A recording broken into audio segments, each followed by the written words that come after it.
Meu povo, bom dia, boa tarde, boa noite. Tudo bem com vocês? Beleza, estamos aí de volta para mais uma aula, para variar, né?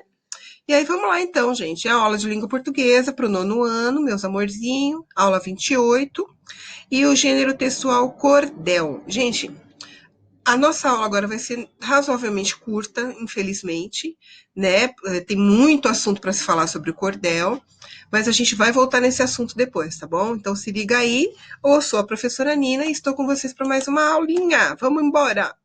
Bom, vamos falar de uma coisa que vocês já leram e falaram bastante durante o Ensino Fundamental 2, né? Não é a primeira vez que vocês vão ouvir falar sobre isso, o que é literatura de cordel.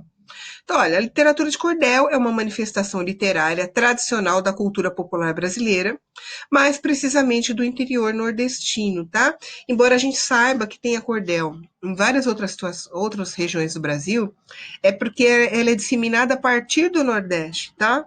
Então, olha lá. Os locais onde ela tem grande destaque são os estados de Pernambuco, Alagoas, Paraíba, Pará, Rio Grande do Norte e Ceará. E aí você pode, de repente, até me perguntar, mas por que foi lá? Por que não poderia ser aqui? Por causa do seguinte, gente, quando da colonização portuguesa, vocês sabem que a Bahia foi o primeiro estado, né? É o estado mais teve nesse momento, dos primeiros momentos da colonização, um desenvolvimento maior, tanto que Salvador foi a primeira capital. E foi então a partir dali, porque né, Bahia, Nordeste, foi a partir dali que as coisas foram se as pessoas indo para o interior do país, né?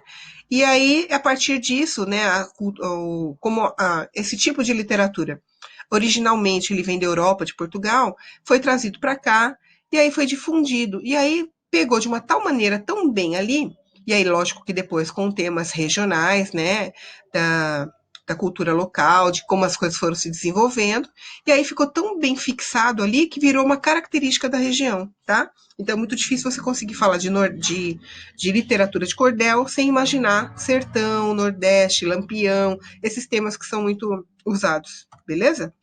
Olha lá, no Brasil, a literatura de cordel adquiriu força nos séculos XIX, sobretudo entre 1930 e 1960. Século XXI. Ué, esse século aqui tá estranho, hein?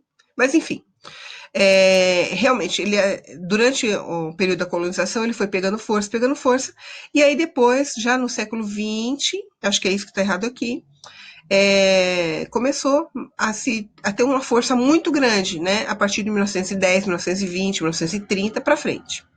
Muitos escritores foram influenciados por esse estilo de cordel, dos quais se destacam. Quais são os autores influenciados pelo cordel que se destacam bastante na literatura brasileira, são bastante estudados, inclusive caem em vestibular. Olha lá, João Cabral de Melo Neto, Ariano Suassuna, Guimarães Rosa, entre outros, tá?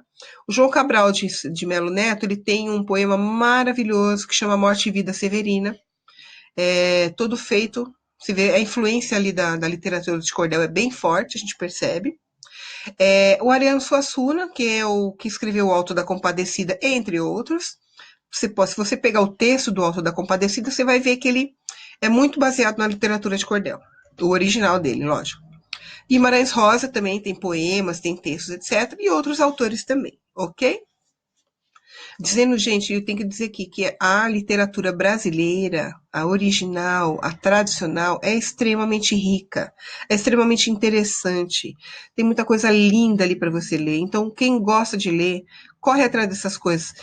Primeiro, porque cai no vestibular, né? E segundo, que é de uma riqueza, traz tanto conhecimento para a gente, abre muito a sua capacidade de saber das coisas, né? De seu conhecimento, amplia tudo. Todos os seus horizontes são ampliados, tá bom? Então vamos lá. Coisas que vocês já sabem, tá? Olha lá, o termo cordel é de herança portuguesa. Essa manifestação artística, foi introduzida por eles portugueses, no país em fins do século XVIII, quando foi o forte da colonização portuguesa aqui, principalmente na Bahia, como eu falei. Na Europa, ela começou a aparecer no século XII, entre outros países, tais quais França, Espanha, Itália, popularizando-se com o Renascimento. Não é exatamente igual, tá? Aqui tem outras características, mas a gente está falando de origem, então veio de lá. Em sua origem, muitos poetas vendiam seus trabalhos nas feiras da cidade. Todavia, com o passar do tempo e o advento do rádio e da televisão, sua popularidade foi decaindo. Então, ele teve um auge, como eu falei aqui no Brasil, no século XX. Esses poetas vendiam esses cordéis pendurados nessas. O cordel é uma cordinha de sisal, né? Então, eles não tinham prateleira, não tinha estante, então colocavam os cordéis pendurados assim, e as pessoas iam lá e compravam. E eles também tinham, o poeta ficava falando ali na frente das pessoas também, recitando seus poemas, né? Enfim, e aí o que está dizendo é que, né, a partir do momento que as pessoas começaram a ter mais rádio, isso a partir dos anos 30, 40, 50, 60, dependendo do lugar, o cordel foi caindo um pouco em popularidade, né, em algumas situações, porque rádio, depois a televisão começou a chamar muito a atenção das pessoas, né? E eles começaram a ver mais televisão do que ler. Hoje em dia a gente pode ter um fenômeno, pode identificar um fenômeno parecido com a questão da internet. Até 10 anos atrás, como não tinha uma internet popularizada, todo mundo tendo internet, era muito comum a gente ver televisão. Então tinha muito canal de assinatura, né? Com a programação de televisão normal, com muita novela, com muito filme. Agora, com o advento da internet, você tem uma outra característica. Você tem os canais de streaming, por exemplo, né? Já não passa mais para o canal de assinatura, embora alguns sejam também. Mas aí a televisão ficou meio abandonada. É a mesma coisa que aconteceu aqui com a questão do cordel. Quando surgiu o rádio e televisão, o cordel foi ficando um pouco abandonado, tá? Até que ele foi reestudado e trazido de volta para a popularidade, né? Quais são então as principais características? Olha lá. Esse tipo de manifestação tem como principais características a oralidade, ou seja, tudo que está escrito é mais como as pessoas falam, né? E a presença de elementos da cultura brasileira. Tem muita coisa da cultura brasileira lá.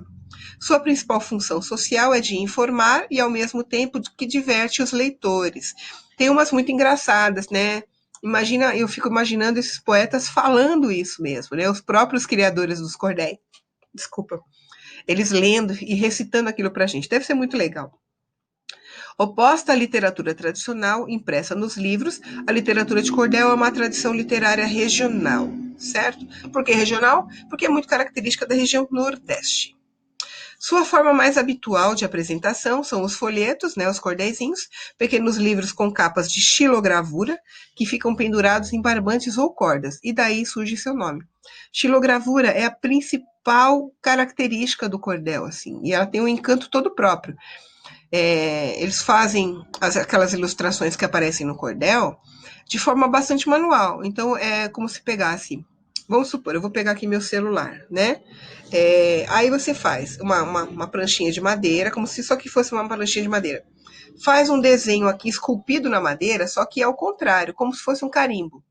Né? O desenho tem que estar ao contrário, esculpe em madeira, tal, bonitinho.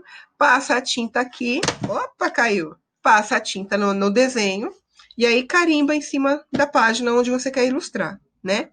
E são desenhos muito próprios, assim, tem desenhos premiados, tem autores de desenhos de xilogravura maravilhosos, que são reconhecidos até fora do Brasil, tá? Para você não dizer que essa é coisa de nordestino, porque tem muita gente que tem preconceito, infelizmente, né? E que isso não é valorizado. É muito valorizado, vocês não têm ideia. A literatura de cordel é considerada um gênero literário, geralmente feito em versos, a maior parte deles é totalmente em verso. Ela se afasta dos cânones, gente, são daquela literatura tradicional, feita pela linguagem norma culta, autores tradicionais, essas coisas. Por que ele se afasta disso? Ela se afasta na medida em que incorpora uma linguagem e temas populares. Porque se a gente está falando dos cânones, são aqueles que já são tradicionais. E os tradicionais, normalmente não têm, por exemplo, no caso do Machado de Assis, que vocês já conhecem, eles não têm temas populares ali, eles não têm uma linguagem popular. Então, mas ele é tradicional. E aqui que ele está dizendo? Que ele traz, né, ele se afasta dessa tradição porque ele traz uma linguagem e temas populares, a linguagem oral, né, com muita marca de oralidade, maneira das pessoas falarem, e temas que são populares. Além disso, essa manifestação recorre a outros meios de divulgação e, em alguns casos, os próprios autores são divulgadores de seus poemas, tá? Eu tenho um amigo que eu vou mostrar para vocês, né, numa nova oportunidade, que chama Samuel de Monteiro. E ele é cordelista. E eu tenho um outro amigo também chamado César Obeide, que é especialista em cordel. Então tem coisas incríveis aqui, pessoal. É só a gente pesquisar um pouquinho, tá? Em relação à linguagem e conteúdo, a literatura de cordel tem como principais características essa linguagem coloquial, o uso do humor, ironia, sarcasmo, temas diversos. Tem desde o folclore, temas religiosos, temas que não são religiosos ou são profanos, políticos, episódios históricos, realidade social. Vocês não têm ideia o tanto de cordel que foi feito a respeito do Lampião, por exemplo. Né? Mas de qualquer tema, qualquer coisa, eles usam, os autores, para construir, para fazer um cordel, tá? Presença de rima, métrica e oralidade. Métrica, gente, é uma questão assim, as sílabas, a quantidade de sílabas poéticas no verso é exatamente igual, tem que seguir uma métrica, tem que seguir uma regra, tá? E tem as rimas, tá? Sem rima não se faz um cordel. E aí eu coloquei aqui para vocês, que eu acho muito bonitinho, mas é totalmente oralizado, você vê que não é uma linguagem culta. Olha lá. Ai, se cesse, e o poeta é o Zé da Luz. Se um dia nós se gostasse, se um dia nós se queresse, se nós dois se empareasse, ficasse juntinho, se nós juntinho, se juntinho nós dois vivesse. Opa! Se juntinho nós dois morasse, se juntinho nós dois dormisse, se juntinho nós dois morresse, se pro céu nós a subisse.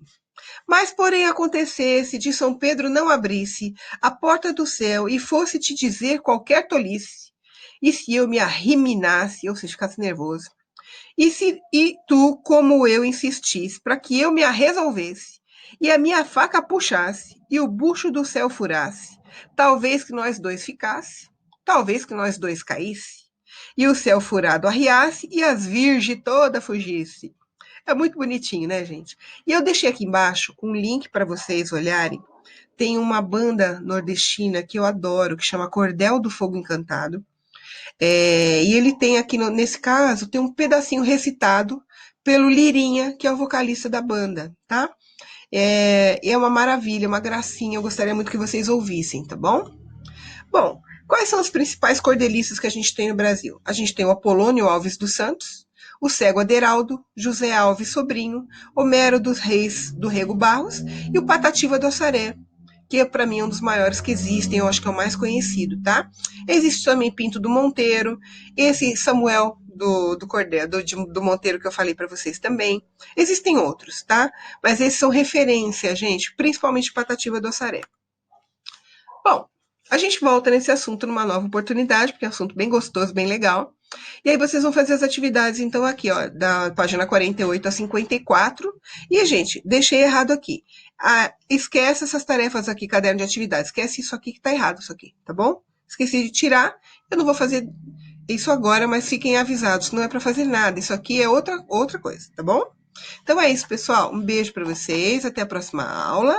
Vejam o videozinho, que é uma coisa curta, sobre esse ICC que eu coloquei para vocês, que vocês vão gostar, tá bom? Um beijo, até a próxima aula.